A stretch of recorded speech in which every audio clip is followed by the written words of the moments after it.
Hello, ladies and gentlemen of YouTube. My name is Mr. Maxwell, and welcome back to another side quest about video games with myself and Exile Mike. Hello. Been a quiet week.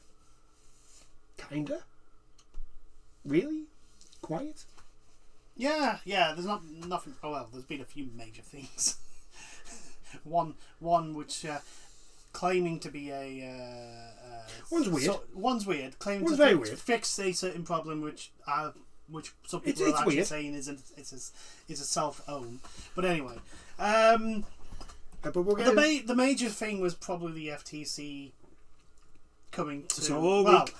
ending of the evidence. Yeah, it's pretty much now. It's down to the decision. The judge is now to make a decision whether to block, say yay or nay, basically, to the on the acquisition. But by the way, Canada has blocked it as well. So Canada are, well, yeah, they're putting in a petition to block it, so they'll have to go through Canada. But if they block it here, there's literally no point. Yeah, it's dead. They might as well just leave it. Which Microsoft and Activision have both said. So this is the big one. That I'm professional, but it's fine. So this week we've had basically Phil Spencer gave testimony. Yeah. Head of Sony. The head of Sony. PlayStation gave testimony. A couple of others came out. Experts from both Microsoft and the FTC. Yeah. And I think, you know what? When it comes down to everything, because Phil Spencer's basically come out and he's sworn an oath, which is... Oh my God. He basically sworn under oath that Microsoft will not take Call of Duty off PlayStation, right? which is fine. Which is fine. This is the same person. This is the same person that said when Bethesda they bought Bethesda. The difference here is he's actually under oath here. So if they do it, he's technically committed perjury. I mean, let's all be honest. He's a very rich man. I highly doubt perjury would set him back a lot. Oh, maybe not, but still, Besides, it's not something I would want on my record. I know, but he's made it his mission. I honestly do believe Phil Spencer. All he cares about is knocking PlayStation out of the market. Yes. That's all he's doing it for. And the reason why he's doing it is so that everyone they can basically. Because I saw someone on, I think it was on TikTok, explaining in layman terms the reasons why we shouldn't have this deal go through, which is basically Microsoft are basically underselling the Game Pass, so they're making a loss on Game Pass, which is pretty obvious. Which is what we said they were doing. And the reason being is they want to basically get to a point where they're the dominant market. They have a monopoly, and then when they do, they can yank up those prices. They jack the prices up. Yeah, that is the end game for Microsoft here. And I'm sorry if anyone wants to come and defend Microsoft. You don't understand Microsoft. I think there was the last chat we had. I was saying Microsoft get done for breaching fair trade practices in at least one country a year. Bobby Kotick has come out basically when he was on testimony, basically saying the same thing. He was also saying that if it doesn't go through, then most likely the deal is done. Done for, sorry. The deal is done. I keep forgetting. I mean, it's done as in done in. Yeah, I keep forgetting that you can't, when you say the deal is done. Yeah, that means it's finished. It's actually gone through. Yeah. It basically means that, they've basically put all their eggs into this. And as I've stated, Microsoft, if this fails, Phil Spencer has to go from Xbox because he has put so much time and effort into this whole plan. There are a couple of things that Kotick has said during his testimony that I just straight up don't believe. Oh god, I know. So Kotick, basically, he's still going to be running Activision. That is actually still going to happen. Yeah, so they basically said that, right? So in other words, Microsoft is just as shitty as Activision was it now. He had no idea Microsoft had struck a 10-year deal to put Call of Duty, his biggest game, on Nintendo Switch until he read it in his press reports. I don't believe that for a second. absolutely. Actually, I do, because I honestly don't think Bobby Kotick actually gives a shit. This is the company that has stopped modders from making their older games safe to play. Yeah. You want to on PC play Black Ops 3, World at War, the original Modern Warfare 2. You want to play those online? No, can't do that. Because you will get hacked. Oh, you will get that, and you're done for. You're done You're for. done for. You needed mods, and Activision Blizzard have literally gone round and gone, yeah, those modders, you have to stop, cease and desist. You can't do that. No. Kotick opposes the multi-game subscription service like Microsoft's wildly successful Game Pass, because of course he does. And actually, you know what I do also. I have been one of those. Like people. I say, from a consumer sense, it's better, but from a business sense, I understand. Yeah. However, like I've said, they are deliberately making a loss on.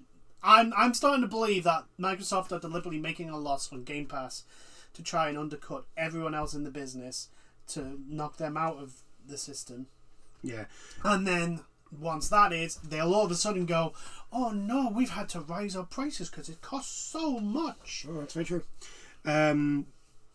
If it were up to him, he wouldn't put Call of Duty on Game Pass right when the new versions of the title launch, which is just a smart thing. Well, I can't believe I'm saying. You put the last one. You put the last one. That's what you do. He noted that won't be up to him anymore once if the deal closes and Microsoft puts all of its new games on the service right away. Sony PlayStation boss Jim Ryan, meanwhile, said in a pre-recorded testimony that Game Pass is value destructive and publishers hate it. It seems Codex is one of those publishers. Yes. I can understand a lot of publishers not really liking the Game Pass, especially third party. If it's at Microsoft, it's all fine and dandy. Yeah. But if it's a third party publisher, I can understand where they're coming from for not liking it. But then it's again, it's the whole thing of like, how much money are Microsoft paying them to have it put on Game Pass? That's the thing, and I'm trying to think of how many third party games on launch are on Game Pass. I don't think many are. No, there's a lot now. Yeah, no, but not on launch. Oh, no, all of them. That's basically the rule. If you want your game on Xbox, it gets put on the Game Pass. You sure about that? Yeah. Right, you know all those games that we saw. Yes, I know that. Right? I know. No. Every single one. Anything that you see from an Xbox showcase, right? Yeah. Oh yeah. Even third person. Everything on it. Yes. Every single one of them. Everything from an Xbox showcase. Yes. I said third person. Third party. Sorry.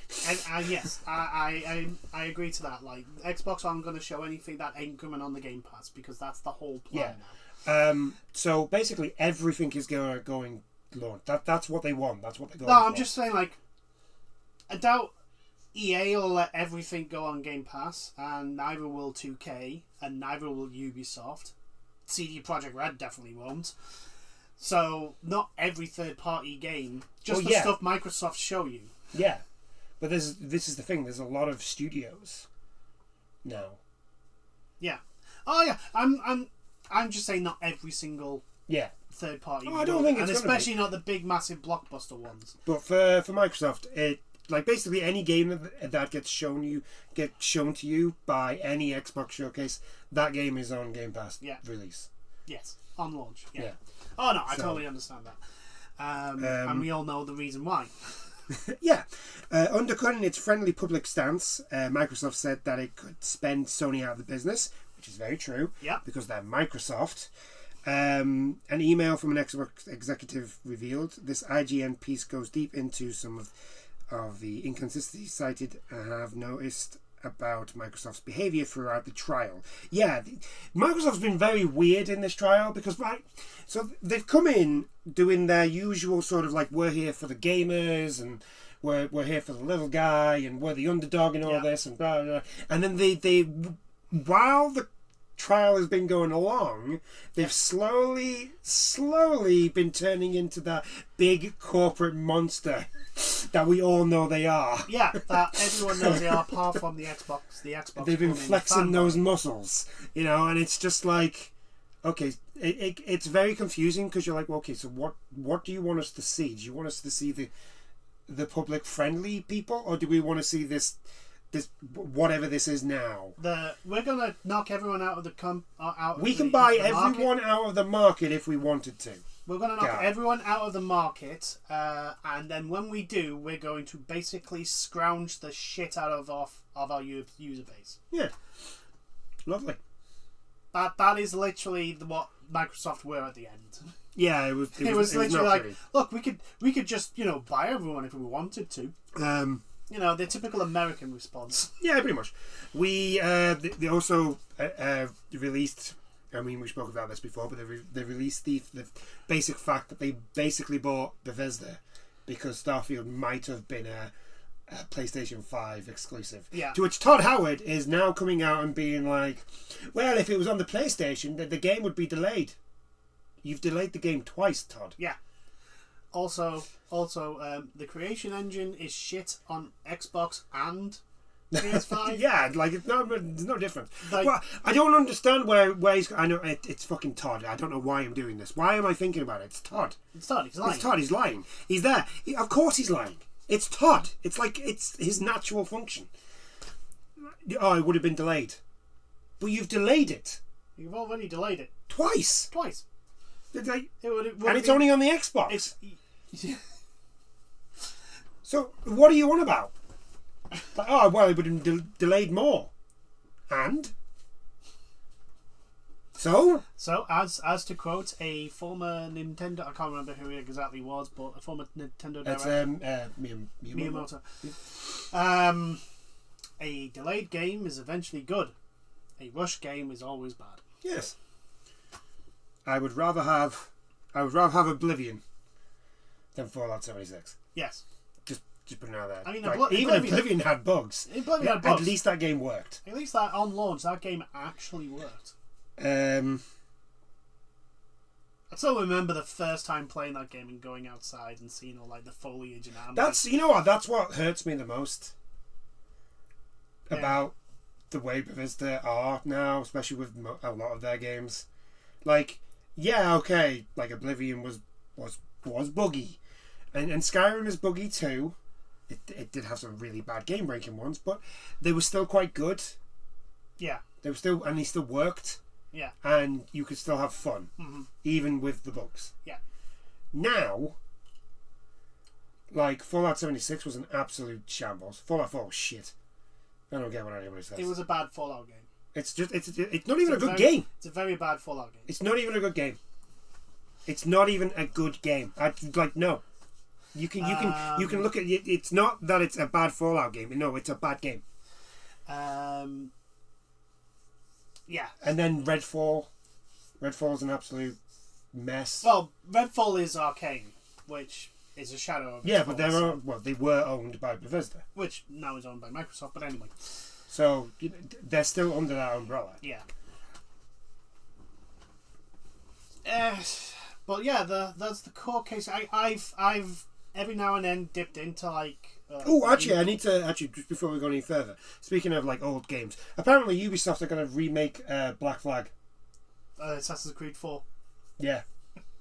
I'm like, why? Why? You know those riots that are happening in France right now? Yeah. Do you guys want to go to Ubisoft for me? But I can't get over there. It's going to cost me too much, so I can't smash that place to pieces. I'm pretty sure Ubisoft has an actual headquarters in Paris as well. Can you guys just like go over there for a bit? I mean, if you could target your anger and destructive rage to specifically Yves Guillemot's office and nothing else, and just just make sure he's not in. No, you know what? Don't even break stuff. Just like leave strongly worded letters on the desk. You know, the British way. Black Flag. Like, what of all the games to remake, Black Flag. Yeah, but then here's the thing. I don't want them to touch anything involving Ezio Auditore. Everybody loves Black Flag, and I fucking didn't. That was the end. That was the end of Assassin's Creed to me. That game ruined everything. It just took everything. Like Assassin's Creed 3 wasn't great. but it was still an Assassin's Creed game. Mm-hmm. Black Flag was the moment when they just stopped being Assassin's Creed games and just like, yeah, we're now on a, you know, that mini game that was okay. We're gonna make an entire game out of it. Yep. That's what I want. And then we're gonna make a series out of it and delay that game over. And over again. You know that game? You know that pirate game that you really want? Nobody wants this game. Yeah, but you really want it. No, nobody. Yes, you do. No, Ubisoft. Nobody wants that game. Well, it's been delayed again. Yes, we know. It's going to be the game that never comes out. You know, like the other one that you've got, Beyond Good and Evil 2. You know that one. Do you remember that one? You know, the one that was very Star Wars-esque. Yeah. Do you remember that one? No. Yeah. We do. I do. I remember looking at it and going, "This looks actually pretty cool." I can't believe I'm excited for a Ubisoft game. And what did you do? You've shelved it, haven't you? You've shelved it. You just don't want to tell anybody because you know exactly what's going to happen if you tell people you've shelved that game. Especially since you're now making an actual Star Wars game. That game looks... Oh, my God. You know what? The thing about that Star Wars game is, like, I want to like it, but it looks... One, it's Disney fucking Star Wars. And two, it looks paint by numbers. Ubisoft game. Yeah. So I'm just like... And also, it's again a planet on the outer rim that's apparently another desert planet. And I'm like... They're all just desert planets. I'm like, for the love of fucking God, they're not all desert planets. Give me an ice planet. Why is there not an ice planet in this universe? I don't understand. We have... Well, it's not a planet anymore. I still class it as a planet. We have like an ice planet... Called Pluto. Yeah. I mean, hell, you had hot. But I'm on about the thing is, I'm like, we're on a tangent here. We're on a tangent, but we'll get back. We'll get back to it somehow. We need to hit Ubisoft. We need to bonk at Ubisoft. We need to hit them with the bat. That's going to be like our thing. That's our thing. Yeah, we hit Ubisoft with Ubisoft and Blizzard at the moment are the ones that get hit with the bats.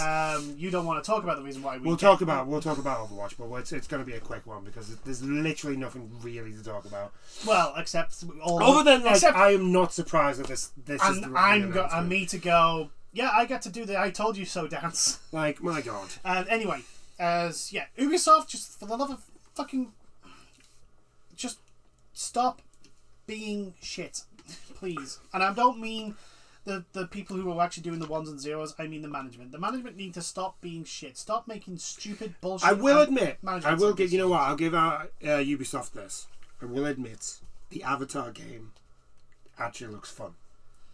It looks fun. Yes. Like the idea that I can just jump on like a weird tiger thing. The problem is I don't think we've seen actual like the gameplay. This is the thing. When the people say, "Oh, we want to see gameplay," and they go, "Oh, this is in game in engine and all this," and I was like, "No, I want to see what the gameplay." Yeah, I want to see like the. I want to see what I do, like what the vast majority of what I'm going to be doing.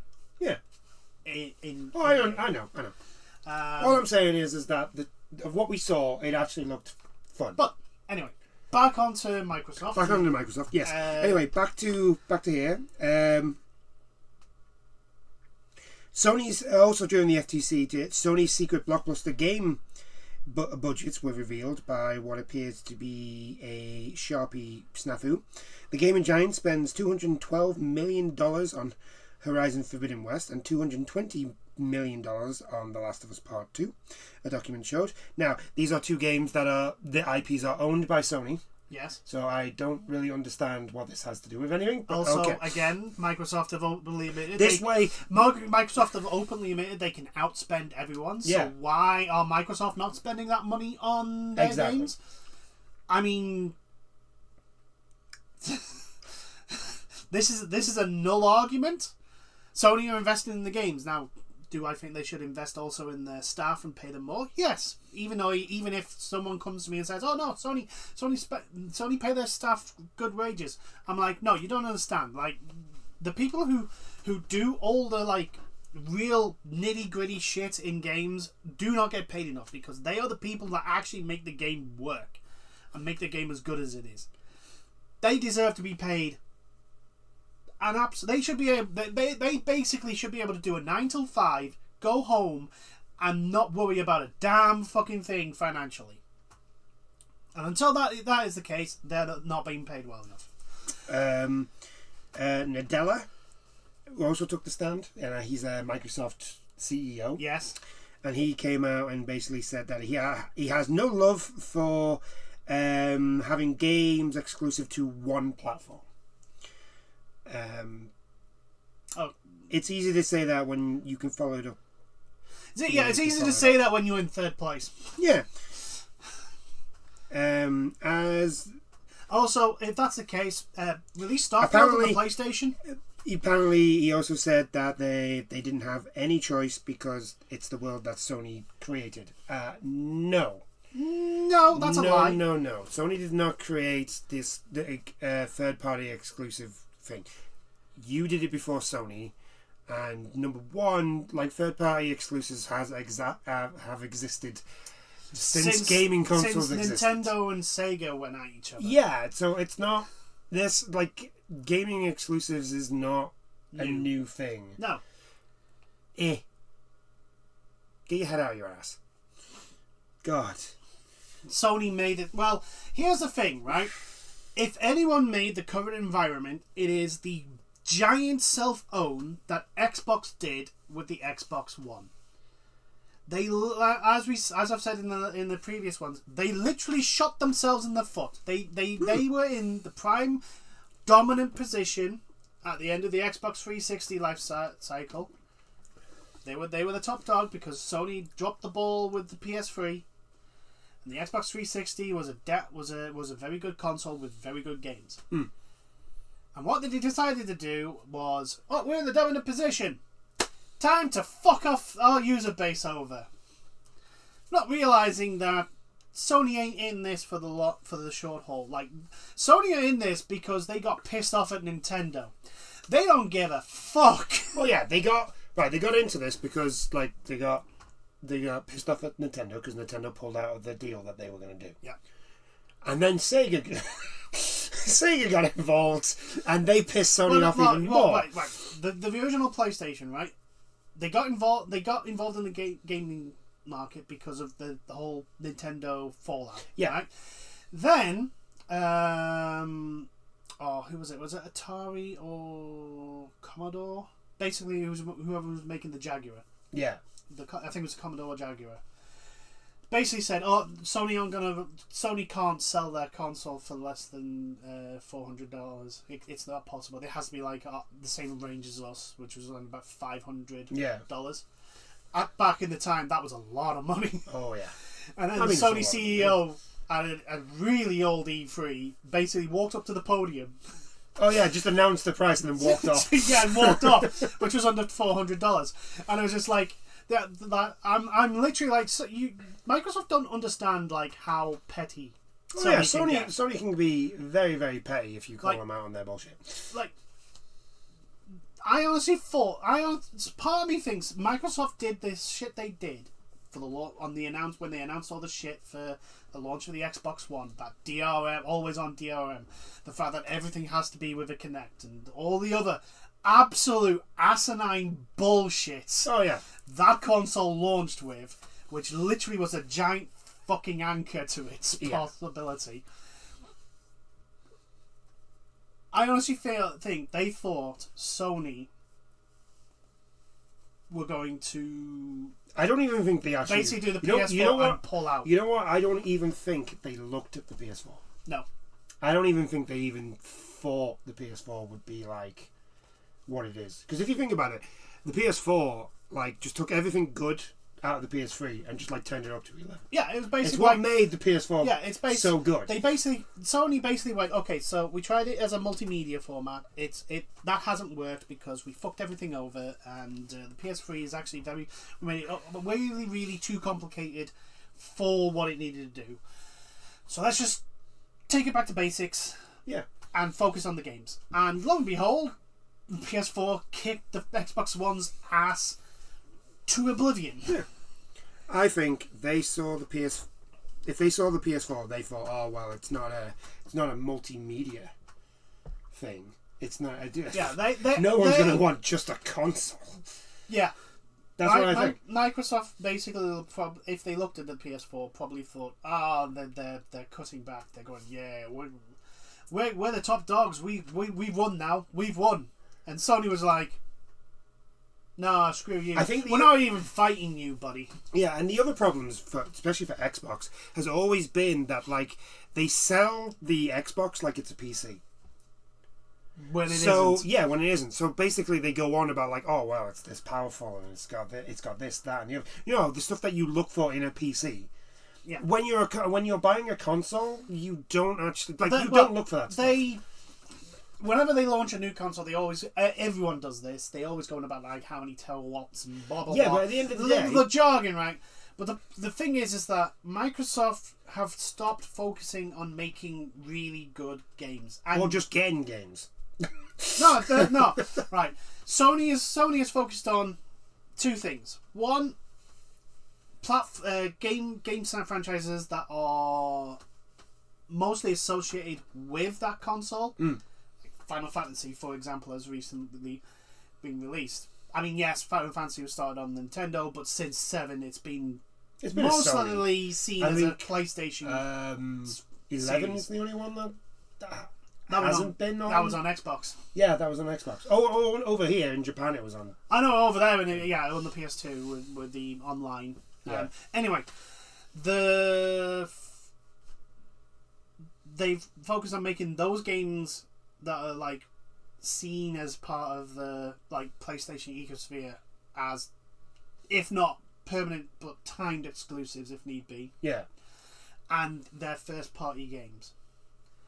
And needless to say, the results are is that Sony's in first place in the console market.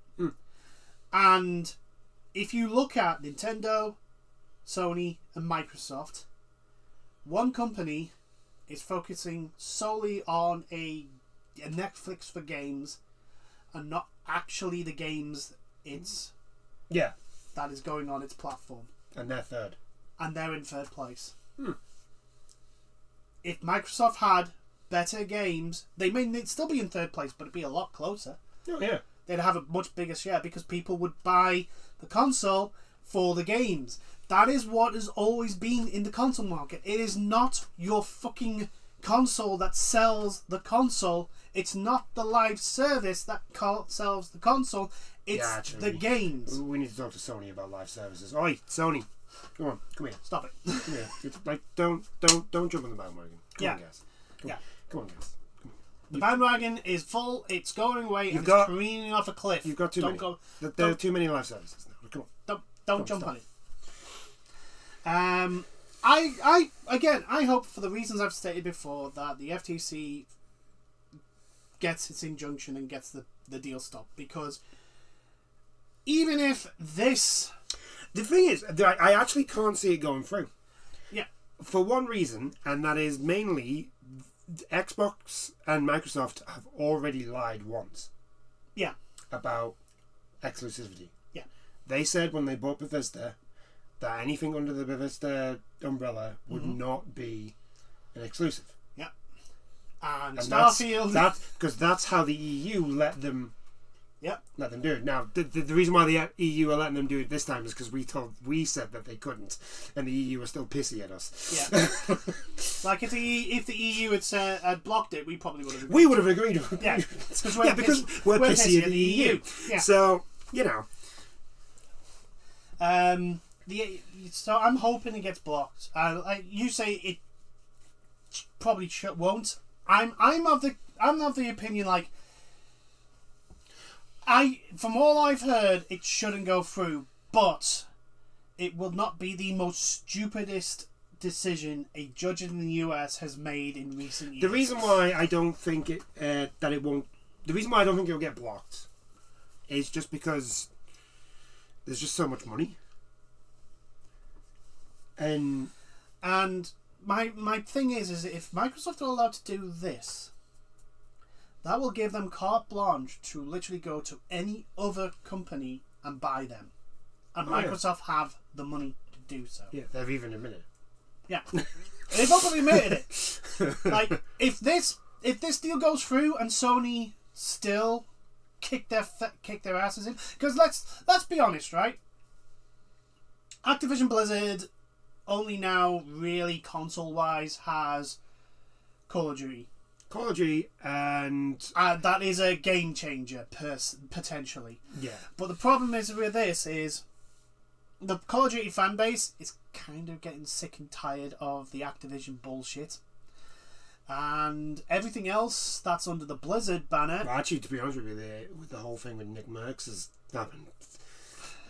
Their player base has dropped since then. It's not looking good for Call of Duty. I mean, I'm thinking it's an overreaction to an overreaction. Personally, it's like, for the love of, are you really after everything Activision Blizzard has done, this is the thing you draw the line on? In my honest opinion, at least they're drawing a line at this point. Like, it's just such a weird line to draw on. It's like, oh yeah, the Activision Blizzard can literally drive their staff to fucking breakdowns and mental problems, but you remove one of our favourite people's skin bundle because he said a thing about something about schools and trans issues. I'm like, are you fucking insane? Yes. This entire thing is being blown out of fucking... Like I say, Activision Blizzard's reaction was an overreaction. Personally, I think that was an overreaction from what the guy actually said. But the fan base reaction to that overreaction was literally like, "Dude, don't go to Judy." It's like the people shooting Bud Light. You know what? That's the best thing that's ever happened. I know what they were like protesting was kind of like come on, dude, really grow up. But like the funniest, it's just the funny. The Kid Rock one was the funniest fucking one. Here's the thing, I guarantee you. Have you seen the Kid Rock one? Yes, I have seen the Kid Rock. He's clearly not shooting that gun. Yes, someone else is actually shooting. Yeah, but clearly someone else is shooting it. Yeah, but also, I guarantee you, Kid Rock bought that Bud Light just to shoot it because he doesn't drink Bud Light. I don't give a fuck what anyone says. There's not a way in hell Kid Rock drinks Bud Light. So he has literally given Bud Light, Budweiser, more money to protest against them. Look, these people, the things that they're protesting against is not exactly something smart people would actually protest against. Yes, exactly. Like, oh, jeez, for fuck's sake. Anyway, like Activision, I look at like the properties of Activision Blizzard. I think we could do this to segue into Overwatch 2. Diablo 4 is now out. Yeah. With all its bullshit microtransactions, well, not even microtransactions. The shop that is just complete and utter bullshit. Yeah. They've been adding more stuff to it, right? Because of course they have. And I've been looking at them and I'm just like, no. It was like 15 quid for a horse skin. Do you remember when everybody was outraged for it was like $5? $5 for horse armor. And everyone was like, what the fuck? And there's these fuckers 15. Yeah, because they think they can. No, look, the gaming industry does not price its market, its own internal shops, by what they think the actual value of the product is. They price it on what they think they can get away with. It has always been like that, and the fan bases are at fault because if you didn't buy the shit, they wouldn't sell it at that price. I am guilty. Okay, I am guilty of buying things. Now I am, and I've always said this when we go out, when we go shopping, I actually generally have to have somebody with me. Yeah. Because I am terribly bad at impulse buying. If I see something and I want and I can afford it, and 9 times out of 10 I'm buying that thing. Yeah. Like I need somebody with me to go, no. No, you need your money for this.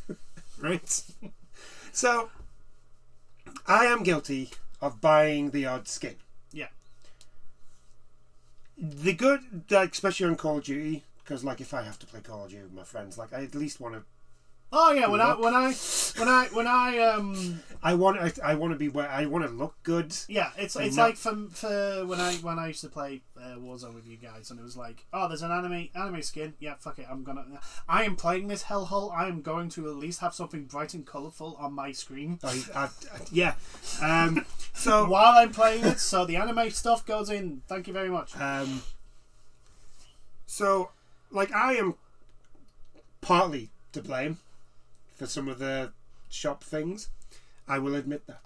The thing is, right, is the stuff on the Blizzard shops side are absolutely they're bad. Overpriced to They're fuck. bad. They are absolutely overpriced. I was going to say, at least with Call of Duty, because it's roughly the same price. You're paying like, say, 25 quid, really just for a skin. But you do get, for the Call of Duty, their bundles. So you get a skin, a couple of weapons. Right. It's not... The thing is that the stuff I used to buy, they weren't 25 quid. There was like £7 max. Yeah. Like, that was my budget. It was like, look, if you're wanting me to buy pixels... One, like I've said before, you better give me a whole bunch of customizable stuff to begin with. That's because back then, when you used to play, you could just buy the skin, and that was it. You can't do that now. No, you have to buy the bundle. You have to buy. I love how Blizzard keep saying, "Oh, this is so much value because you get this skin and this," and we're going to talk about the whole Overwatch 2 PvE fiasco. Because we're segueing into it now. Yeah, okay. So, anyway. Enough about... back to just the FTC very quickly. We're probably going to have to wait a few more days, I'm assuming. Week, maybe two. Maybe a week. Depends how busy the judges are, I suppose. Yeah. I'm hoping to get blocked. I really do hope it gets blocked. I am in the park of I would like it to get blocked, but for me personally, I wouldn't be surprised. I wouldn't be surprised either way. Yeah. I wouldn't be surprised either way. I would like it to get blocked. But I can see all the negatives, and this is not me talking as a Sony fanboy. I'd be saying this even if I was Xbox, because I'd be like, I do not trust Microsoft as far as I could throw them. I don't trust Sony as far as I don't trust Sony as far as I can throw them. I want Microsoft to be better. This is not being better. This is why we actually want Starfield to be good. Yeah. Like, I have massive concerns about Starfield being shit. But I want to be wrong. I want to be wrong. So wrong on that game. But although I'm not going to lie, the memes for Starfield, at least for the characters, their faces are like really dead. The memes are quite funny. The memes are quite funny, but there are certain issues with that game. I'm like, this doesn't sound good. Anyway, moving on. Now we move on. We will segue into Overwatch. Overwatch. Last time we spoke about Overwatch, it was announced that the PvE story stuff, or the hero missions, or whatever the hell it was called. The story missions. They were going to be behind a £15 or $15 paywall. Three missions. They're going to be 15. Three missions. Around Round about half an hour each. Yeah. Roughly. Yeah, because they said there was game journalists who said it was around about. Now, when they said half an hour each, they didn't mention if that included the time for the cutscenes. Yeah. They did not. They did not announce that. They just said, "Oh, it took them half an hour to do each I thing." watched the reveal trailer, and I'll be perfectly honest. Nothing actually new. Well, there was one thing shown that was new, which was like a tower defense part of the game, which was basically reuse assets for like Lucio's boop and I've stuff. read a review from one of the early testers because it's not great. Nope. It just kind of sounds like stuff. Now these are people that was flown out to Blizzard to play it as well. Yeah, they're all like. So good. These people. I think the bad part was I think they sent out. They obviously brought over the like people like because the people who are most the streamers that they likely got to be positive about it. Yeah, that and most of the streamers. Right, the streamers that they got, they're like these. Some of these are like some of the best players in the world. Yeah, some of them. The top 500 ranked. Yeah, so these people like all good. They're very good. So getting them to do the. So this is why I'm a bit like maybe it wasn't half an hour. Maybe they're not half an hour. Maybe they're a bit longer. Because I'm assuming that casual players will take a little bit longer on the story missions than these. Because these people are like they can get a headshot with McCree with like blindfolded. You know. So yeah, they can see a pixel move and shoot it. Yeah, like so they came out and just. They basically just released. There is some positive that like it is fun. Yeah, it is fun, but there's a lot of things in there that's like there's no replayability. Yeah, there's no replayability. There's nothing really new in there. Yeah, and I'm a bit like, oh, as I've stated before. So, it is literally what you got in Overwatch 1. Yeah, it's by everything that's sounded, it's just the archive. And even then, Overwatch 1. The archive missions, at the end, the last one, which involved... it was the Maximilian one where you had to... Rialto? Yeah, where you ended up talking to Doomfist at the end. They talked to Doomfist at the end, didn't they? Which is which was a cutscene. Yeah. I just want to point that out. So not even cutscenes are new. And there's, like, the positives has been, it's fun, but they don't talk about the actual gameplay. Like, there's very little, like, they say about the gameplay per se. They mention the fact that, like, you can blow off arms off the Omnics, and like the head can blow off and it can still keep going and stuff like that. Which is cool. Cool, but not groundbreaking. And so I think one of them said it doesn't give you like the ability to explore. It literally goes. It's very linear. It's very linear, which is fine. Linear, you can explore in your linear setups, but it basically goes here. You gotta go here, fight here, go to here, fight, go to here, fight, go to here, fight. It is the most basic level design of like how you do things, and I'm like, I wish I was wrong, but. And this is what I thought it was going to turn out to be. This is what the PV... And to top it all off, they've also announced that this is all you're getting till next year. Yeah. Because they're going to wait for feedback. You're going to wait 6 months? Feedback! You're going to wait 6 months for feedback? You're going to wait for feedback to this PV... On this in as well. 6 months, in 6 months' time, if this goes down poorly, in 6 months' time, there will not be an Overwatch 2. There's not going to be... No. We're not getting PV. PV is going to get cancelled. Yeah. All the way because it's all going to be negative. Because it's going to be boring. It's going to be repetitive. It's going to be literally play it once and never play it again. Yeah, most likely. Unless you want to try and do Legendary. But that's up to you. Only the hardcores, and they're going to jump in straight in at Legendary. Yeah. Like you couldn't even give us these story missions with that. If you complete it, you can then play as any character. Couldn't even do that. Or just arcade mode it, which probably will come in. Yeah, but too late.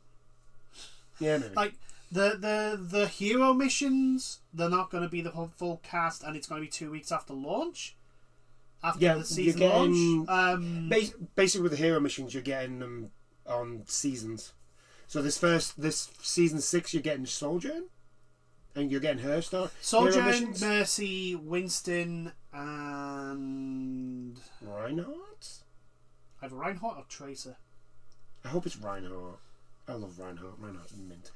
Which a lot of people have been actually asking for. They've actually been asking for an actual like because it basically the hero mission things are designed to show what the character's supposed to do. Yeah, it's that, and for a lot of players, it's basically background on the characters. But also you could like have speedrun if they add timers to it and have a leaderboard for it, which I don't think they do. Which is like why it's the simplest thing you could add to add a lot of replayability.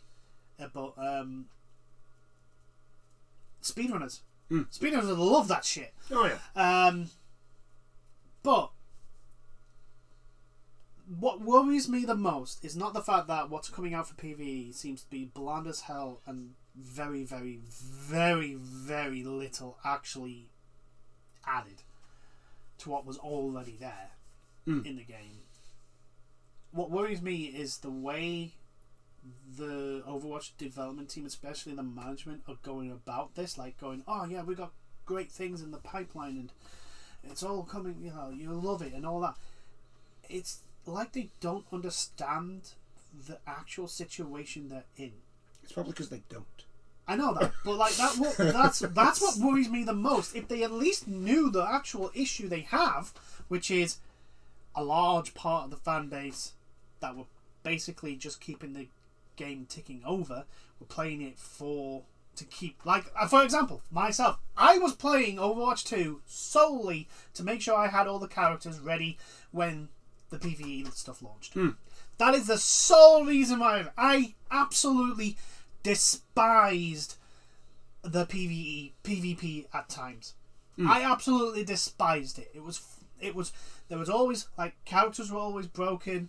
There was fucking bullshit happening all the time. No one played as a team. Like, you had to either go in with 4 friends, or pray to the gods. Pray to gods that you did not get a suicide tank and a whole bunch of bullshit. Because guess what? If you pick all roles, guess what? You were support. You were the squishiest of the squishiest, and they never fixed the Sombra. No. Which, don't get me wrong, a massive, like, a top 500 Sombra is a really good character and a really good player. But the problem is that no one used Sombra that way. They just used Sombra to stealth, go to the spawn point, hack the support when they came out of the spawn, decloak, kill. Repeat. Yeah, pretty much. Which, 1, is boring as fuck as Sombra, and 2, is not very fun when you're the only when you're a support that can't do jack shit against that. You have to literally either A, wait in the spawn for someone else to die, and then you both go out together and hope the other person is paying attention to when you get attacked, or B, just repeatedly go out and feed the Sombra. I don't know. That, as much as annoying that is, like, there was something very satisfying about killing a Sombra, especially if you, like, the amount of times I killed a Sombra as Mercy. Yeah, but that's the right. The thing is, also, like, the vast majority of these people that did that strategy were shit. Yeah, they were. Like, the problem for me is that I'm not a Mercy, I'm a Moira. Yeah. Which is a lot harder because Moira's Drain has a lot shorter range than Sombra's hack and Sombra's thing. And also, you know, if you somehow got on top of it in the fight, they just teleported away. Yeah, that's the most annoying Which thing. annoyed the fucking hell out of me, because they just let you teleport around the corner next to a fucking heal that they hacked, and then repeat. It's just like, but yeah, like, they have so many. The team has so many things they need to fix about that game. It's better now. It is better now. After I've decided to drop out and not play the game. I haven't played it in a while. But, like, apparently the matchmaking is still an issue. No, the matchmaking is still bad. It's still absolutely god awful. Yeah. And it's only going to get worse because Overwatch is not going to attract new players now. It is no longer going to attract new players. Well, the one thing that was going to attract new players was the PvE. I think it'll still try to attract new players. I just don't think it'll attract as many as it could have. I don't think it will. I think it'll attract any new players that come in will drop out very quickly. They will not hang around for long.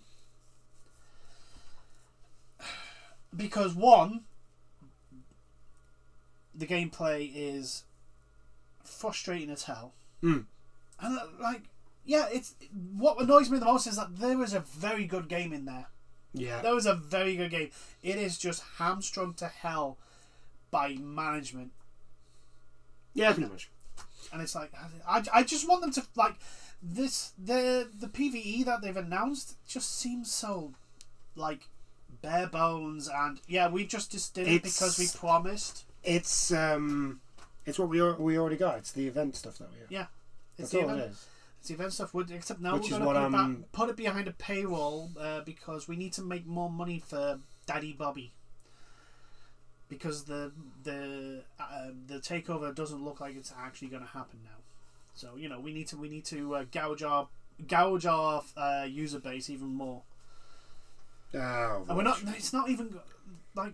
And you think Overwatch was like. Overwatch 1 was just.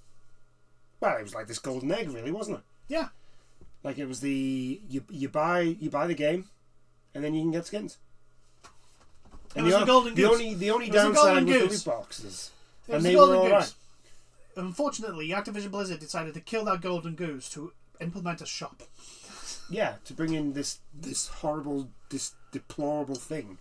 I would like to call it a creature, but then I feel like I'm insulting creatures. Yeah. But yeah, Overwatch. I just don't want to talk about Overwatch. You just wanted to put it out into misery, don't you? It hurts. Like it really hurts. Yeah. I love Overwatch. Like it's like with Destiny's the same. Destiny's hurting me lately, and it's just like, oh my god, why are you doing this to me? Why have you seen? I do not understand what Bungie are doing. Like, have you seen? Like, if you're a new player and you want to get into Destiny, have you seen the fucking pay wall to get into that? Yeah. Like, if you want to start at like the earliest point so you can follow the storyline, like holy fucking shit! And it's not. The other thing is, it's like proper confusing. It's like, well, which one do I buy? Which one do I? Because you can't just buy Shadowkeep and get everything. And get everything. No. If you want everything from Shadowkeep, you need to buy the Legacy collection, which gave you Forsaken and Shadowkeep and all this other stuff. Some of the stuff that was introduced in Forsaken now isn't in the game. Yep. Then there's like the 30th anniversary pack, which gave you a dungeon that you could only do if you got the 30th anniversary pack, and it's like, oh my god, what are you doing? I could have sworn they pulled away from Activision to stop doing this shit. Yeah. And they're doing this shit, and they're upping the fucking prices on the shop again. Like, what are you doing? You've just been bought by Sony. You've got the weirdest deal ever. You've got funding from a huge company, and you've got autonomy. Yeah. What are you doing? They're doing a Bungie. Oh my god, Bungie, man. Like, I love you guys, but you need to give your heads a wobble. Oh my god. I know you've got Marathon coming out, so you're going to be like putting all your things in that one so that Marathon does well, but like, for the love of God, do not put a shop in Marathon. It's going because it's going to be a live service. It's because it's going to be, from the sounds of it, it's like a extraction shoot. Yeah, it's going to be a live service, so it's going to have a shop. I know this, but I'm just like, please, for the love of God, do not have it be like what you've got in Destiny. Do not have that shop be anything like what's in Destiny. That shop is awful. I mean, it's not as bad as the Blizzard shop. It's not as bad, but it's still bad. That's not a high bar to get over. No. The Mariana Trench is higher than, than that bar. Anyway, I think we should move on. Yeah, let's move on. Twitter's been weird. Okay. So, apparently at the weekend, Elon Musk, in all his absolute stupidity, because I refuse to believe that man actually is smart, he can't be, to the way he's run Twitter is just it has to be a special kind of stupid to make the decisions that Elon Musk has made. You have to be like just so far up your own ass and stupid and an imbecile all at the same time to make these decisions. So he apparently, to what he quotes, I quote from the to stop data scrounging from the site, he restricted people's post reading to, I think, if you were a blue tick, I think you got 6,000. If you weren't, if you were a very new unverified account, you only got 300. Oh. And if you were a verified account, you got 600. Oh, okay. I may be quoting it wrong. It may be something like unverified, new unverified, legacy, and then a verified. But anyway, does anyone know how quickly you can actually go through 6,000 posts? Because it doesn't count just like the stuff you read. It counts everything you pass as you scroll. So that is, everything. Every little image, post, advert, everything is an extra 1. I thought it was like what you clicked on. No. Okay. When you scroll through your feed, every single different thing on there is a different post that you have read. See, this is why I feel like I win over Twitter. Yeah. No, it's great. I mean, like I said, I'm fortunate because mine is just full of fan art and people being usually very good, and also footage of dogs and cats being absolutely adorable. Yes. Like that, I'm lucky. You're one of the lucky ones. I'm one of the few lucky ones that seems to get away with not having to deal with Twitter drama every fucking day. Yeah. I do get a lot of political stuff because I basically anyone who protests against anything that's completely bullshit the government does, I kind of like. But anyway, yeah, that's the only thing that I have to deal with negatively. But like so many people hit their limit. It's just ridiculous. Now Elon Musk claims that it was to stop this whole AI scrounging shit. To which everyone went, well, all they'll do is make more bots. Yeah. That's all they'll do. However, there are 2 other explanations that may or may not be the reason. One is the servers that Twitter uses were apparently claiming that Twitter hasn't paid their bills. And so what happens in these situations is what they'll basically do is, look, you need to pay up. And if you don't pay up, they'll go, okay, so now we're going to throttle you. Yeah. Which leads to a decrease in service. And then we're going to start denying you service. Which could explain why he's restricted it to that many. Just, Elon Musk being an absolute man-child, can't openly admit that he's fucked up. Either that, or another explanation that was given from a person who is like pretty tech knowledgeable is that actually Twitter had implemented a new system, and what that system was doing was basically firing off messages to itself over and over and over and over and over and over and over again, filling up all the server space, hence the restrictions. So I don't know which one's real. It could be Elon Musk, could be right. It's still the stupidest way to solve the problem, because social media is funded by adverts. Adverts are basically given to you based on how many people view your platform. So when you restrict the amount of views that platform can get, you are restricting the viability of people wanting to put adverts on. You're just gonna make advertisers very annoyed. Yeah. Because can you imagine if you've just paid Twitter for to get this many views, to be pushed out to this many people. Yeah, and then they've restricted things, and you're like, excuse me. So it's like it's every decision he has made or announced ever since buying that company has been in the opposite effect of what he apparently claims. He claims he wants it to be open to free speech, except when people criticize him, and therefore can't do that. No.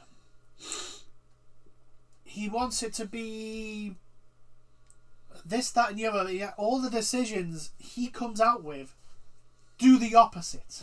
And he wants it to make I want Twitter to be profitable. So I will restrict the amount of money advertisers will pay me by restricting the amount of views people can have on the site. What annoys me the most is that his bullshittery, that he's messing with something he clearly has not a fucking clue how it works and what it actually does. He fired a load of... Yeah. Oh yeah, this is another thing. It's like, oh yeah, I'm just going to fire a whole bunch of tech people. now we need to figure out how to fix the system. Yeah, he fired the people who were like maintaining the actual site. Yeah. Oh, AI bots can do what he did. No. As a person that has seen the degrading of the actual site, where like images, stuff just takes fucking forever to load now on everything. No. No, AI bots can't do what they did. But also, what annoys me the most is that like there are some people that like, especially like artists, because of Twitter's place in the social media platforms, that is where they get the majority of like their commissions. That's how they get noticed. Yeah. Because basically they'll do a commission for someone, and that someone is like a big streamer or content creator, and they'll basically post that thing on Twitter and go, look at this amazing art, it was made by this person, go check them out. And that's how that a lot of artists, especially in the social media space, have gained attention and made their money, because word of mouth. It is literally word of mouth on a world stage, and that's to be bluntly honest, art wise, that is really how art gets spread. Artists get popular anyway. Word of mouth is the best way. You can't. I mean, or you could do it the way Banksy did it. Then again, if it wasn't for the word of mouth or people going, oh yeah, this is amazing, check this out. Right? Yeah, I suppose that's true. He wouldn't have gotten as big as he is now. Yes, he probably would have had a bit of notoriety as a graffiti artist. Yeah. But he wouldn't have like the level of artistic like what's the word?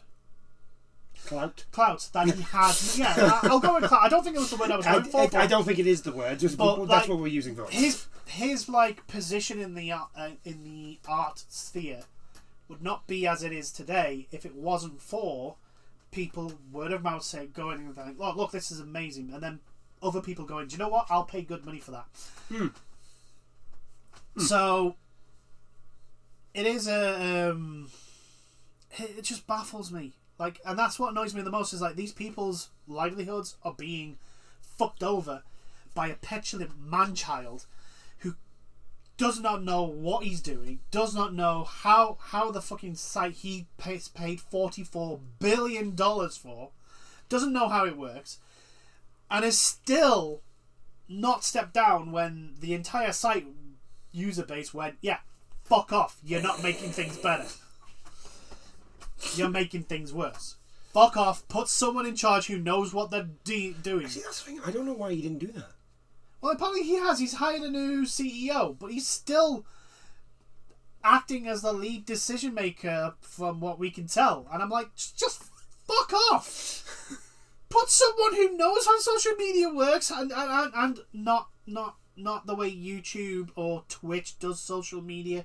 How they who understands the ecosystem that the Twitch is in, and Twitter is in, and YouTube is in. Put someone who understands that ecosystem so that they can actually make it a better place for the people that livelihoods are dependent on. Yes. Please. It's not that hard. It's not that hard to do. Well, apparently it is. Apparently it is, but you know, like. See, this is where I'm like, I win. I'm not on Twitter. And like, the worst thing that can happen now for Twitter is an actual proper alternative choice show up. And lo and behold, by the end of this week, there will be a Tumblr will be releasing who are owned by Microsoft. Because of course they are. I think it's Tumblr. But anyway, they are going to be releasing a rival to Twitch called Thread. Ooh. And I've seen images, and it is very, very similar to what Twitch does. So I'm literally like... You mean Twitter? Yeah, Twitter. I keep saying Twitch. I keep Twitch and Twitter. To be fair, they both start with TW. Yeah, they both start with TW. They're both one syllable. Well, no, Twitter's actually two. But one's...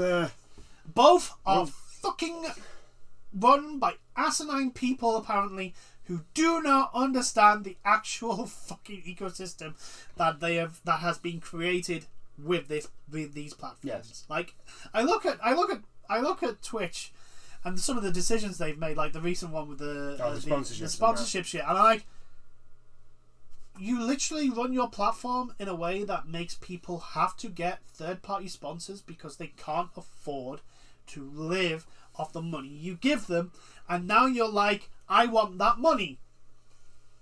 Do you want no one to be streaming on your platform? What is wrong with you? Jeff Bezos. Yes, I know that's exactly what's going. Honest God, can the super rich who are just so fucking far up their own asses, like Elon Musk, like Jeff Bezos, can they all go off to Mars? They keep going on about colonizing Mars. Can they all go off to Mars? All these assholes go off to there. Go make that a shithole. What is going to happen? Let us poor people try and fix the planet. That's not what's going to happen. Right. The rich people are going to take Earth. Yeah. And they're going to send all the poor, the people who have been affected by the poor, are going to go send it up and into colonies in space. Yeah. They're going to send them all up in there, and that's what's going to happen. Yeah. That is what's going to happen. Basic plotline to Gundam. Yeah, pretty much.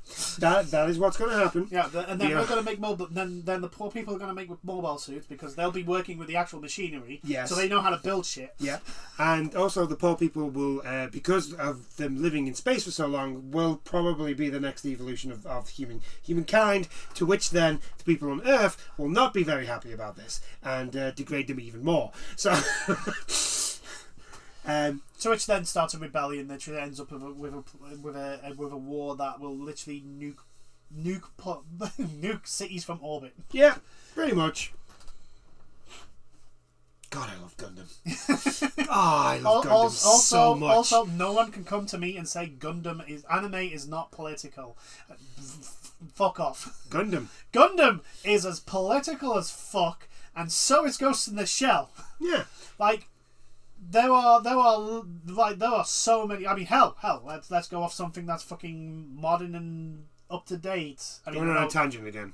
I know it's the tangent, but we'll get back. Don't worry. We're going to move on from Twitter anyway. So, Attack on Titan.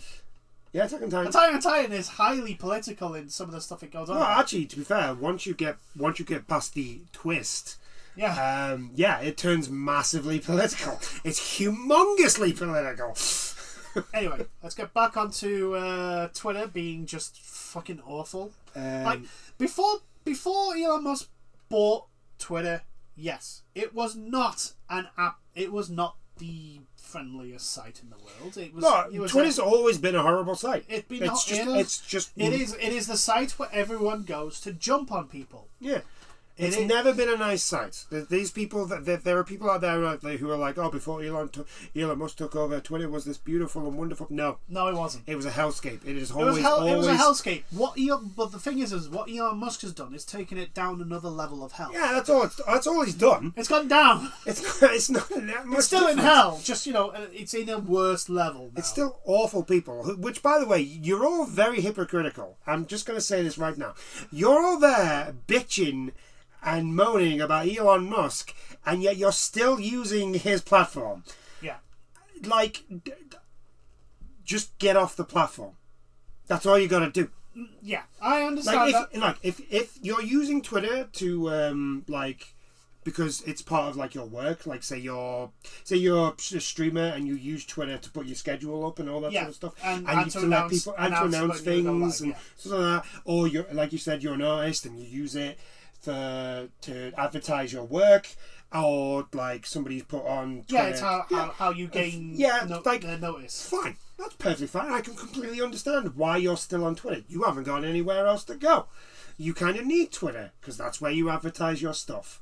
But if you're just using Twitter as like just to put posts on about your frappuccino that you got from Starbucks, and then you're just gonna bitch about Elon Musk's platform, like, get off the fucking platform then. Yeah. You're just being a hypocrite. The thing that will make him pay the most attention is if people stop using Twitter. Exactly. Again, there are some people who can't for these reasons you've just stated, like that, and that's the thing that annoys me the most. It's not personally, like, my personal experience hasn't really changed per se. Yeah.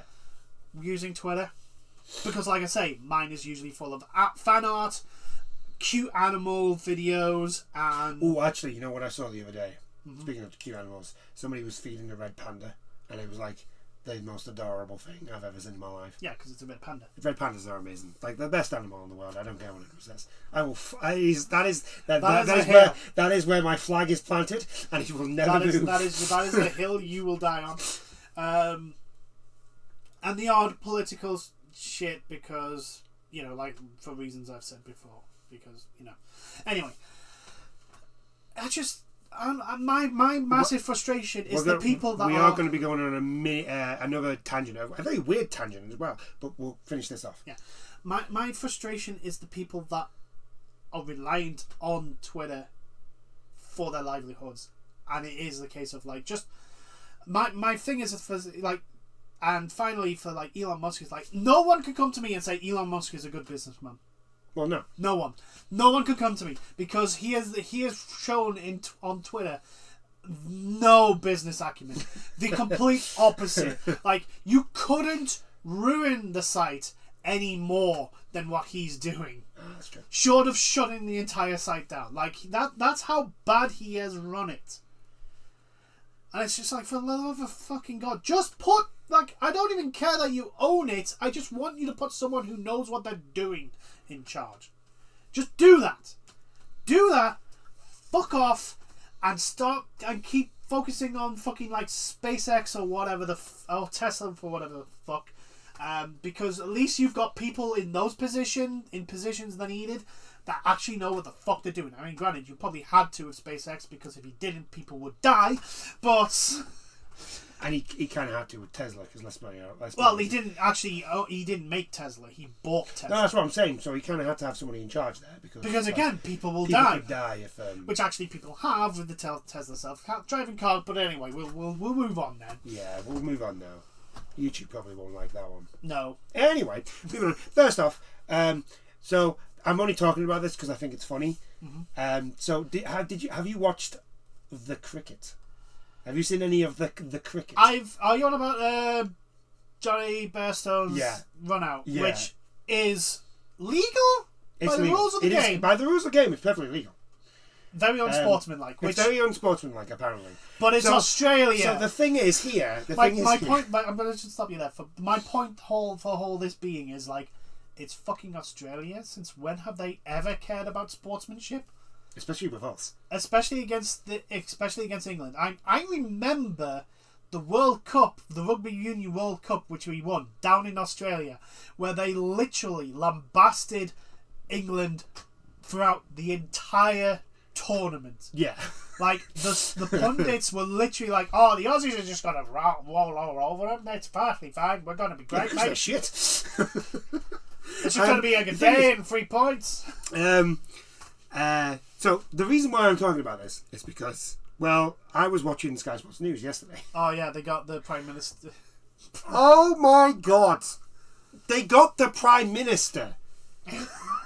The Prime Minister got involved in this. Like, he doesn't he doesn't have more important things to do. He does have more important things to do. But the problem is, everything he's doing is not working. The whole Rwanda thing is now that's dying a death. It's in danger of dying a death. So it's like, I've got nothing else to point at people and say get angry at. I've got nothing else. What do I do? What do I do? The cricket. I know. Let's blame the Australians. That's why we can't blame the EU anymore. So let's blame the Australians. It's clearly the Australians. Like, they're on the other side of the world. Fucking God. Like, and the thing is, apparently, do you know what he said? It's just not cricket. It's just not cricket.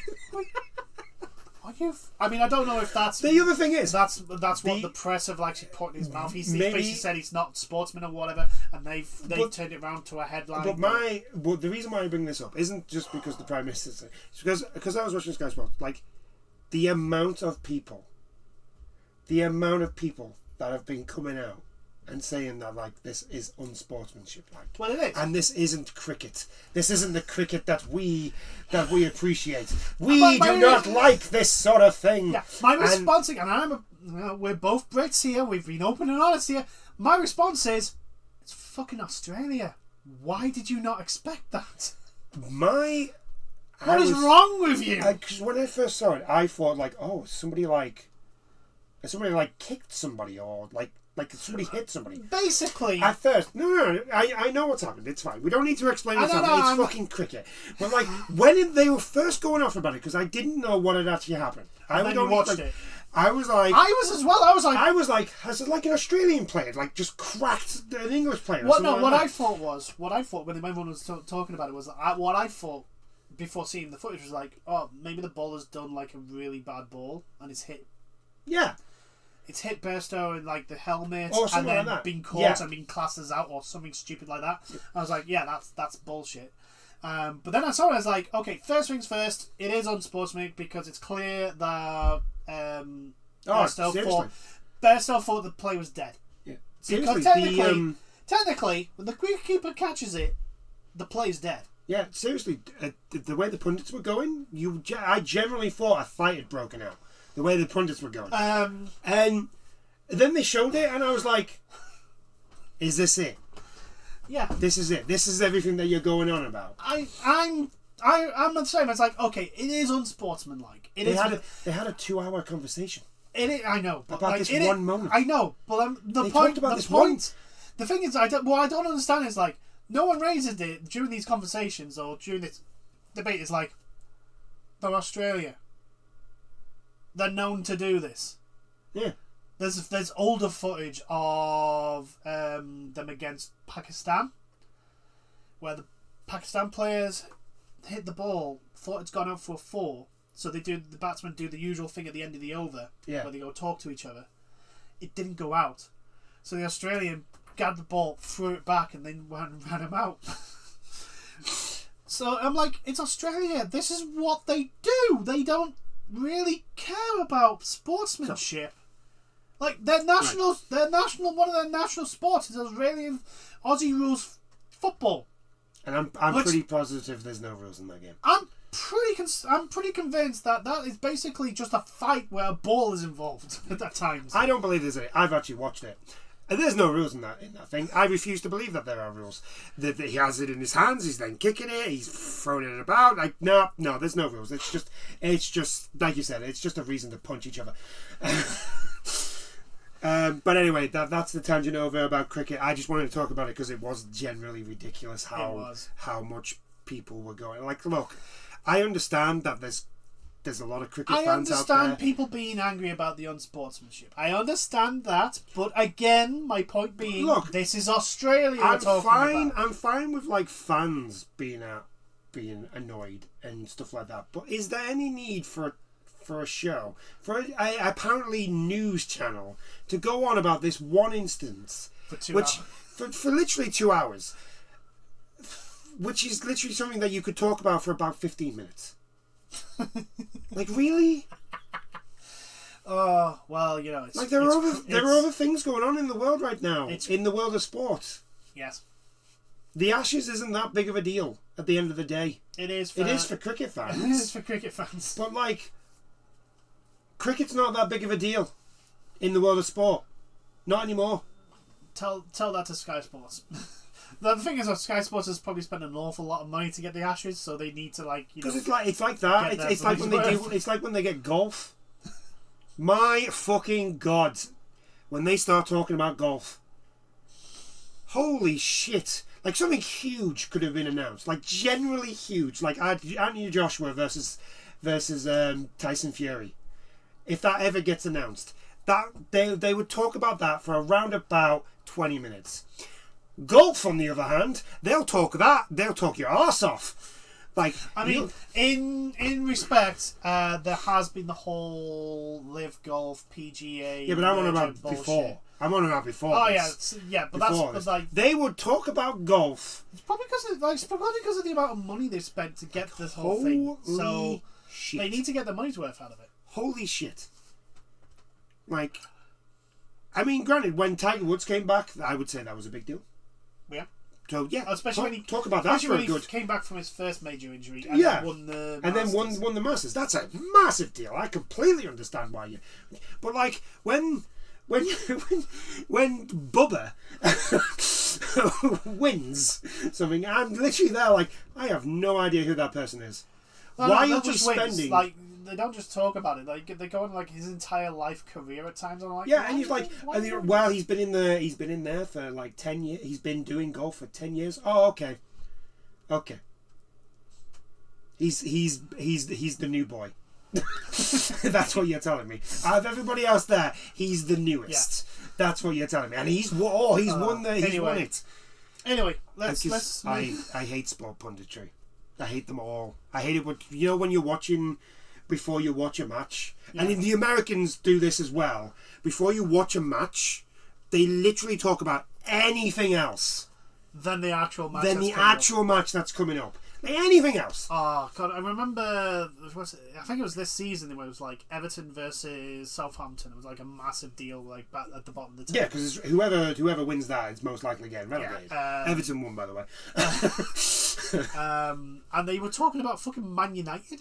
Yeah, they spent half an hour talking about Man United, who weren't even playing that day. Yeah, I was like, what the? Talk about the two teams that are going to be out on the pitch. They spent a whole half an hour, 10 minutes talking about Everton, and Southampton got about 2 minutes, and then the rest of it was Man United. I'm like, the rest of it was fucking hell. I couldn't, you can't even claim like, oh well, it's because Man United's doing so well. It's like, no, they were fucking fourth at the time. Yeah, they were fourth.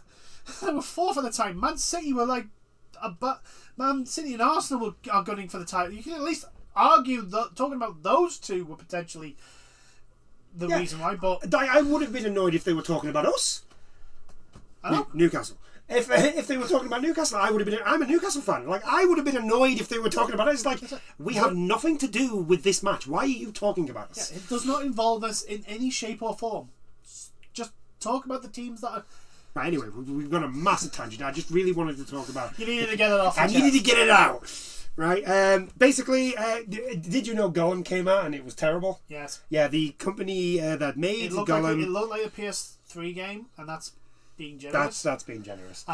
It was broken, did not work properly. The platforming mechanics were inconsistent. The story was nonsensical. Yep. It made no sense for Gollum to be in this game. Yes. Like he has a. They give him a pet. Gollum has a pet. Gollum, whose soul has been consumed by the ring, to an extent that is the only thing he cares about. They give him a. They gave him a pet. Give him a pet, and he doesn't eat it. No, he doesn't eat it. He keeps it, and you can use it as it's a mechanic in the game. It's a mechanic in the game. Like it makes no. He makes a bird friend. It makes no sense on any level of the gameplay, plot. Like he befriends other prisoners. I'm like, this is fucking Gollum here. He's befriending other prisoners, and he's not trying to get anything off them. Gollum. Okay, I'm saying Gollum. Man. Who literally? Gollum. Yeah, you're saying Gollum. Literally, the Gollum who like befriended Frodo and Sam just so he could get the ring. Yeah. And let the Smeagol personality come out so that he would be more likable to Frodo and Sam. Even though Sam didn't like him at all at any point because he knew what was going on. Yeah. But Frodo being a ring bearer and being Frodo. Frodo, have you ever been told that possibly you're too nice? No wonder Gandalf was like, Sam, you stick with that guy all the way to the end, because if we just leave him off on his own, he's dead. He is guaranteed to die. He will trust. He's clearly going to trust the wrong guy and be killed instantly. You, on the other hand, I mean, you're not much brighter, but you're at least smarter than him. But also, you're loyal to him to a fault, which means you'll be looking out for him when other people are looking to get him. But anyway, the company Daedalic Entertainment have decided that all internal development was now no longer going to be happening. Understandable. So they're basically just going to be publishers now.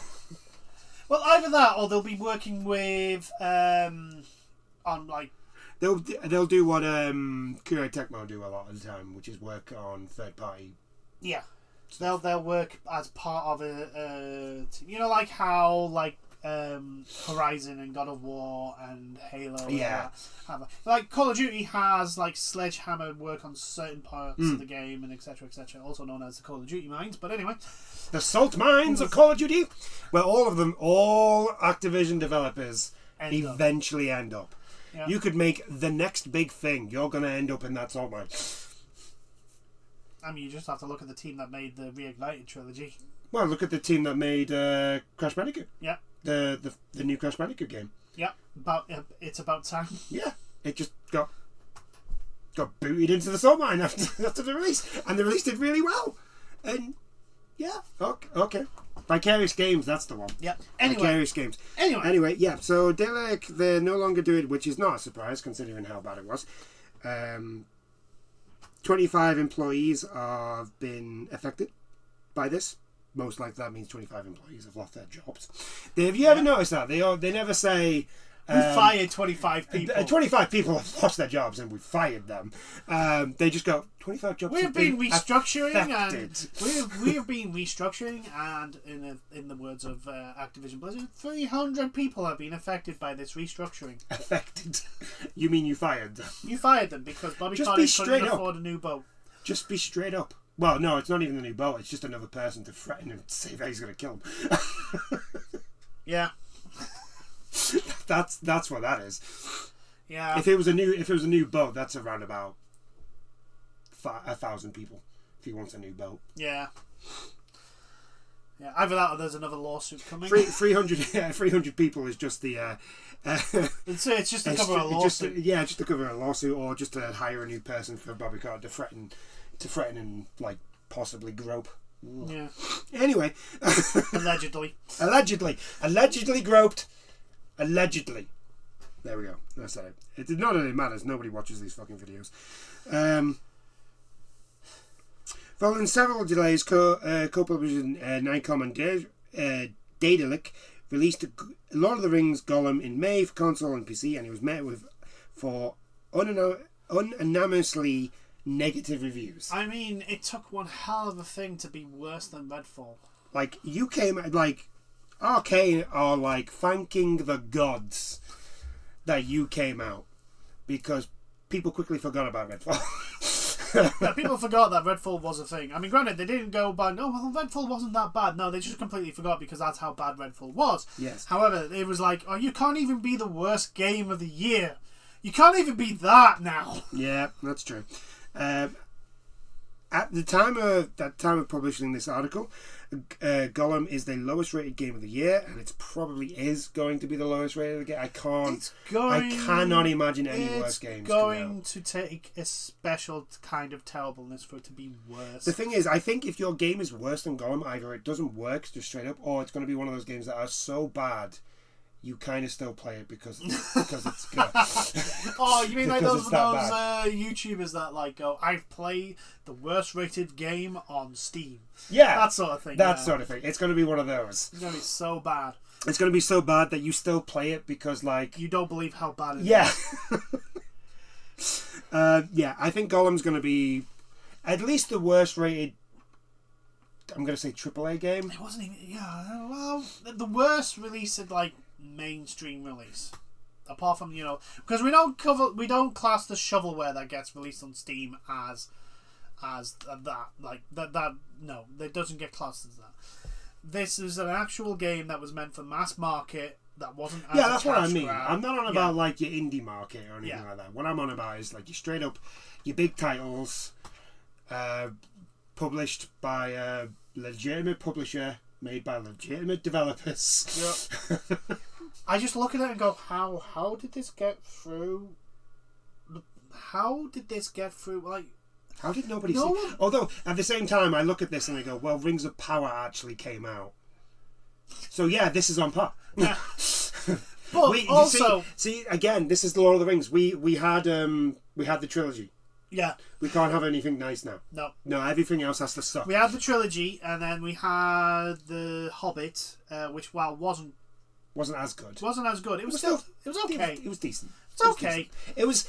It was bloated with stuff that shouldn't really. It was a movie. It was a series of movies that did not. It was a trilogy of movies that did not need to exist. No, you could have just done maybe 2 movies.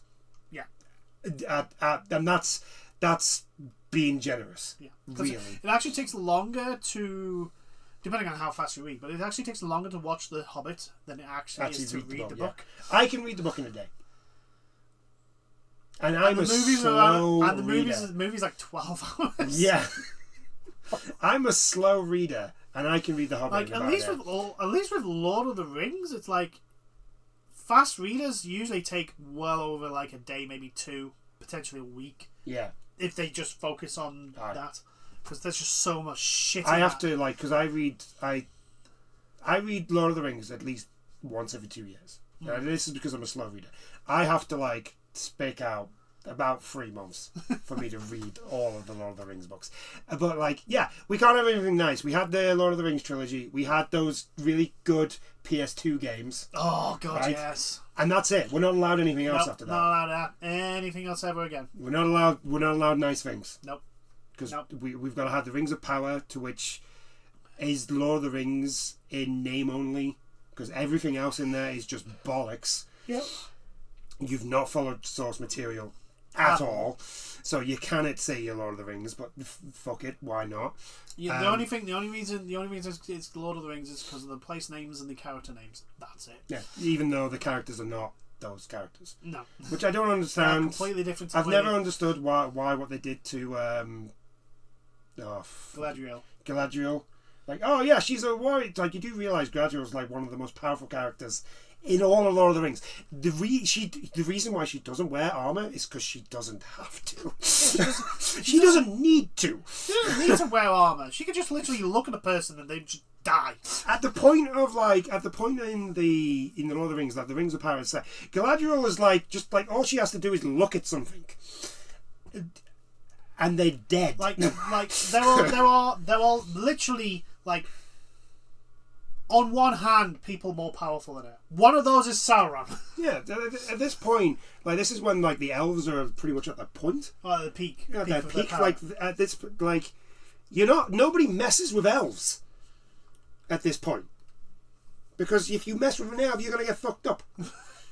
It's that. And yeah, like you said, the only people who are really more powerful than Galadriel is Sauron. And let's be honest, you're not fucking with Sauron. And the other one is Morgoth? Morgoth. That's Sauron's predecessor. Superior, yeah. The person that Sauron was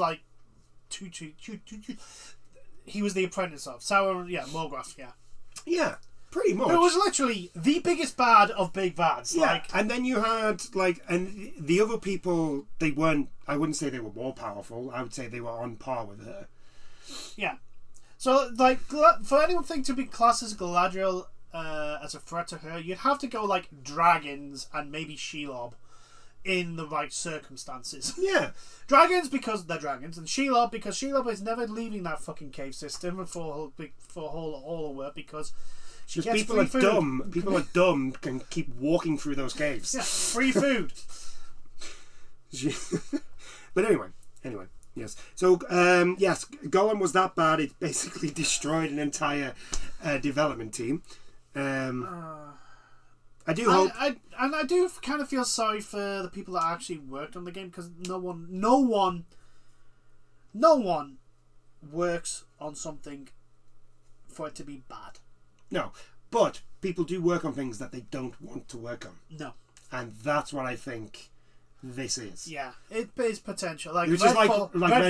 Redfall and this are prime examples of games that nobody actually wants to work on. Yeah, which means they do the bare minimum needed to get it out the door, because it is a case of and it's not a case of they deliberately make it bad. They basically it's the whole point, like I said, when Redfall was released and we talked about it, people at the ground level making the game will have been going to their management going, this doesn't work, this doesn't make sense, this won't work, why are we doing it like this, etc, etc, etc, etc, and just get fobbed off. Yeah.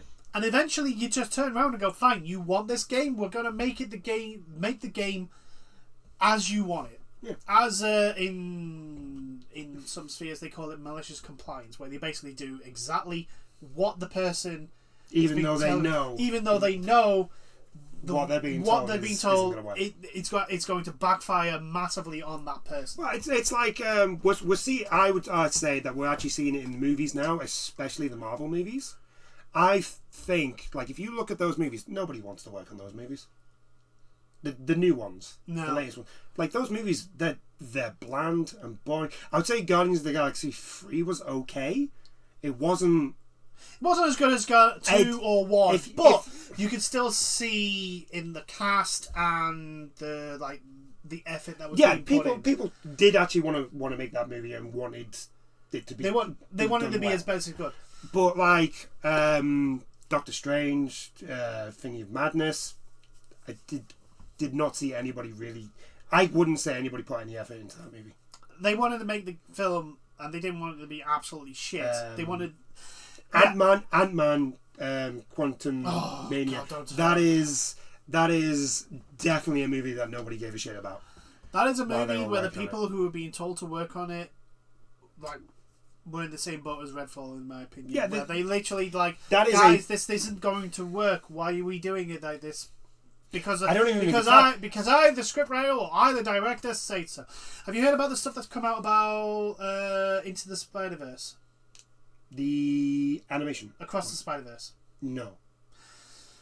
So, okay, Across the Spider-Verse is apparently really good. The artistic style is really good. That's pretty much the same as the first one. I know, but apparently, like, when they go into different universes, like, the art style changes to suit that character. So, like, Gwen's looks different to Miles's, etc., etc., etc. It's each one has its own unique, like, thing, style. Yeah. So that you instantly know, oh, this is Gwen's and this is theirs and this is right.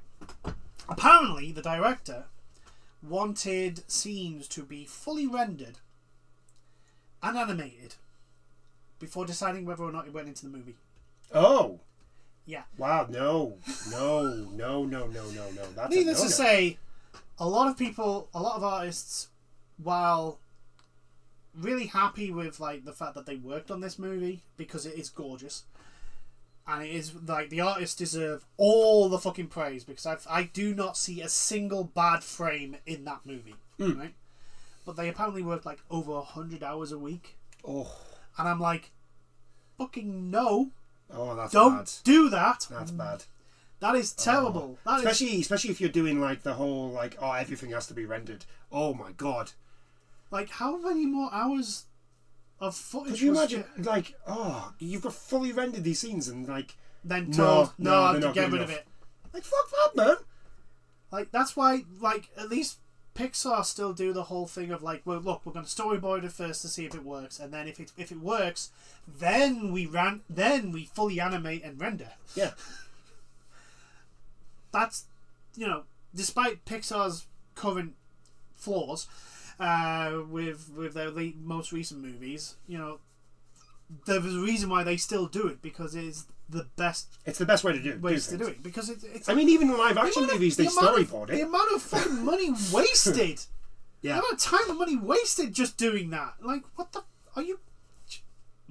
So yeah, the director deserves a fucking punch in the face for treating their art. I did not know that. Yeah, treating their artists. Oh, the thing is like I still want to see that movie because it is a gorgeous movie, and the artists who worked on that deserve the recognition that they need to get for it. But I don't want to support a fucking jackass of a fucking director who put those artists through all that shit. Look, when it comes to that sort of stuff, the director's already been paid. You're not actually supporting. Oh, I know that. It's the same situation. It's the same situation with, like, oh well, boycott Activision games, like. It's the same situation as boycotting Hogwarts Legacy. Yeah, it's the exact same position. The person you're boycotting against, literally, she's already got her money. And she will, like I said, she will turn whatever the game does, whether it sells well or sells poorly, she will turn it around to suit her narrative, no matter what. When it comes to because she is a giant fucking jackass. Generally, the only people that you're hurting if you're going to boycott that sort of thing for that reason, the only people you're hurting are the people that you are saying that you are trying to help. You're only hurting those people. However, the especially online, a lot of people have been saying like, look, the next movie, you delay it. We will wait. We will wait for the third movie if you are doing one. We will wait as long as it takes. Just treat your fucking artists with some fucking decency, please. Right, shall we move on? Yes. That's last bit. We're going to go through all the games coming out in July.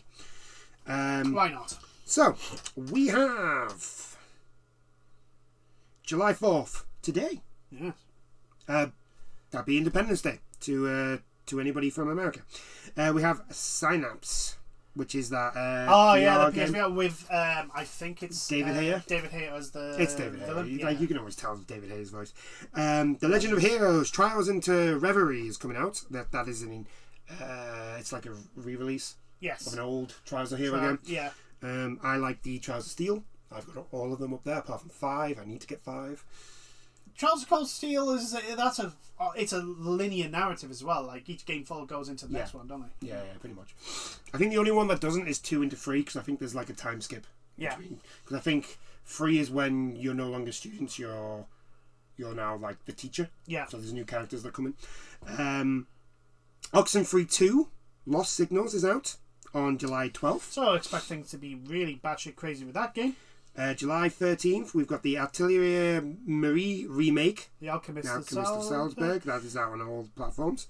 That was I think that was their first. Yes. Big first one that got actual really popular. Before Ryza, because Ryza just made Did Gangbusters. Did Gangbusters. Also on July 13th is Manic Maniacs.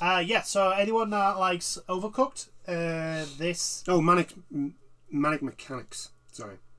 I said Manic Maniacs. Manic Mechanics. So basically this is like Overcooked. Well, at least from what we've seen, it's like Overcooked, but with car... With engineering. Engineering and car manufacturing and all that. So, July 14th, we have Exo Primal. I'm still debating on whether I want to get it. It does look like dumb fun. It looks like dumb fun, but I've got I don't know anybody else who wants to get it. Well, I do. The problem is I get paid monthly, and this is going to be in the middle of the month. Yeah, it's true. Also, what are you doing? Go away. Thank you. So we have Pikmin 4 coming out. Jagged Alliance 3 is also out on the 14th. That is either going to be an amazing game or terrible, because it's been so many years since Jagged Alliance 2. I'm going to go with terrible because I've not heard anything of it. But the thing is that it's pretty much it's a do you remember Commando? No. Oh, no, it might be different. If I'm remembering it correctly, Jagged Alliance is a very a strategy game. Yeah. So it's not really stuff that you really care about. So, but anyway, speaking of strategy, Pikmin 4 is out on July 21st. I suck at these games where you have to control other things. Yeah. To do things. I suck at them. I'm terrible at them. But it has Doggo. But it does have a very cute dog. Yes. It has a very cute dog, and part of me is I kind of just want the cute dog. Yeah, just want the cute Doggo. Do I get to pet it? That's my question. Which is, by the way, Final Fantasy 16, I've spent way too long petting Torgil. Way too long. 10 out of 10 game, you can pet the dog. So yeah, Pikmin's out, which is looking good. Now, this is the one for this month that I'm going for. Yes. July 25th, Remnant 2 looks absolutely great. I loved the first one. I can't wait for Remnant 2 to come out. July 26th, Ratchet & Clank Rift Apart is coming out on the PC. Cool. Which is nice. Also on the same day, we have Double Dragon Gaiden: Rise of the Dragons, which is the new Double Dragons games with the new funky art style. Yeah, and I love the fact that brawlers are coming back and being more accepted. I like the fact that they're looking like that as well. Yeah, the art style's pretty cool as well, I'll be honest. July 27th, we've got the Telltale's Expanse game, which is cool. Yeah. I don't know. I don't know anything about the Expanse though. That's my problem. I know it's like a hyper realistic sci-fi. Yeah. I think this is the first release from Telltale since they're like Yeah, this is their first release since they went under. Yeah, since they went under and came back. So yeah, this is like a big one. I know they've got the Star Trek one coming as well. Oh no, has that been released? I don't think Star Trek's been released. I think an early build got released. I got shown. I'll have to check, but yeah, I'm pretty sure the Trek one, because we've still the got Expanse one is the one that I'm really like. Okay, this might be interesting because it seems to be like in a new engine and everything. So yeah. Anyway, we've got Disney Illusion Island, which is that 2D scroller game thing. Yes. Platformer. Yes. And we have F1 Manager 2023. Let's hope they've actually fixed some things that were in F1 Manager 22. Yeah. Because there were certain things that like made no absolutely it just didn't work the way it was supposed to. But also like there's a Motorsport Manager. Which will instantly get compared to, and Motorsport Manager just did things better than F1 Manager 22. Hopefully this does. I do hope they add the My Team ability in it, but I'm not. I don't know. It seems to be an awful lot of flash and not a lot of substance. Yeah. From what I can see, at least the last one. Maybe this one's got a bit more depth in it. Maybe, I don't know. Who knows? Who knows indeed. But that is the roundup for the games, and that's where we're going to end it. Yeah. I do hope you've enjoyed this chat, and we will catch you in the next ones. Bye now. Toodles.